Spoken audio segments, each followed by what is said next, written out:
दोस्तों, अगर आप हिंदी या भोजपुरी के गायक या गीतकार या शायर हैं या ये बनना चाहते हैं तो यह वीडियो आपके लिए है। क्योंकि आज मैं आप लोगों के सामने एक गज़ल लिखूंगा और उसके लिखने का तरीका भी बताऊंगा और अंत में इसे गा कर के भी सुनाऊंगा। तो चलिए शुरू करते हैं। दोस्तों, गज़ल लिखने के लिए हमारे पास सबसे पहले कुछ थॉट्स होने चाहिए, कोई घटना या कोई कहानी होनी चाहिए और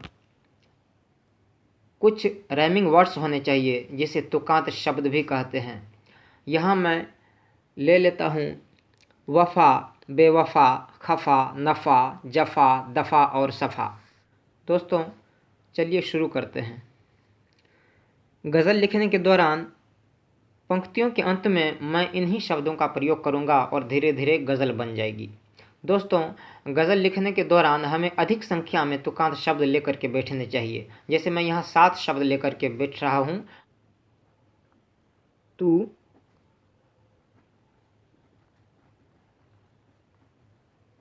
मोहब्बत में भी, खोजे लगलू, नफ़ा। चलिए, इस शब्द का प्रयोग हो गया। अब आगे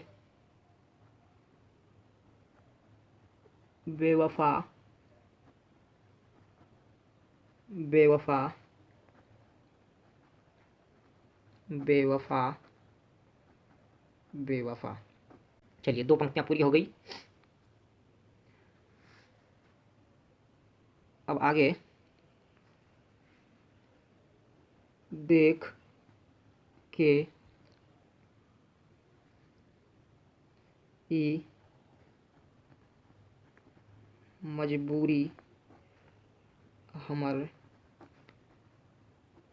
तू सनम।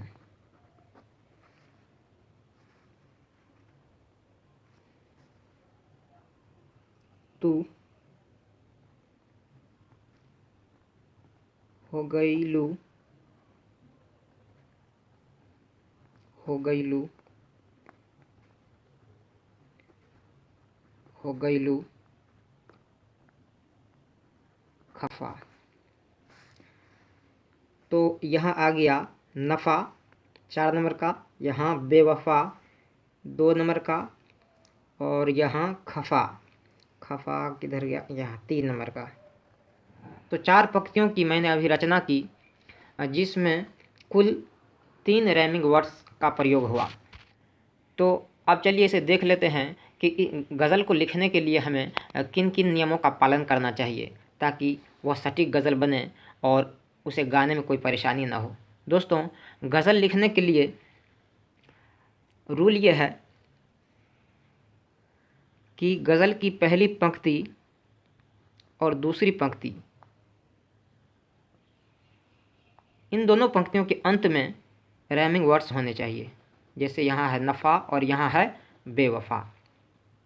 अब इन दोनों पंक्तियों के अलावा जो गज़ल में शुरू की 2 पंक्तियाँ होती है, इन दोनों पंक्तियों के अलावा अब जो रचना आगे होगी वो भी 2-2 पंक्तियाँ करके ही होंगी, परंतु उसमें पहली पंक्ति को छोड़ करके दूसरी पंक्ति जो होगी उसका अंतिम शब्द जो है रैमिंग होगा, इन दोनों शब्दों से मेल खाएगा। इसके बाद जो अगली 2 पंक्ति होगी उसमें से भी, जैसे यह हो गई पहली पंक्ति, दूसरी पंक्ति, तीसरी पंक्ति, चौथी पंक्ति, ठीक। इसके बाद होगी 5वीं पंक्ति और उसके बाद 6ठी पंक्ति। तो दोस्तों, पहली और दूसरी पंक्ति का जो लास्ट शब्द होता है वह मेल खाता है और फिर तीसरी को छोड़ करके चौथी पंक्ति का शब्द मेल खाता है, फिर 5वीं को छोड़ करके 6ठी पंक्ति का अंतिम शब्द यहाँ पर मेल खाना चाहिए। इसी प्रकार से 7वीं पंक्ति का अंतिम शब्द मेल नहीं खाएगा और 8वीं पंक्ति का अंतिम शब्द मेल खाएगा। और इसे कुछ इस तरह से गाया जाता है।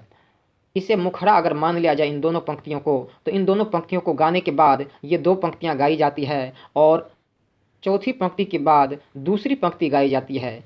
ठीक इसी प्रकार से छठी पंक्ति के बाद दूसरी पंक्ति गाई जाती है और इसके आगे भी ठीक इसी प्रकार 8वीं पंक्ति के बाद दूसरी पंक्ति गाई जाती है। तो चलिए अब इसे एक बार गा करके देखते हैं।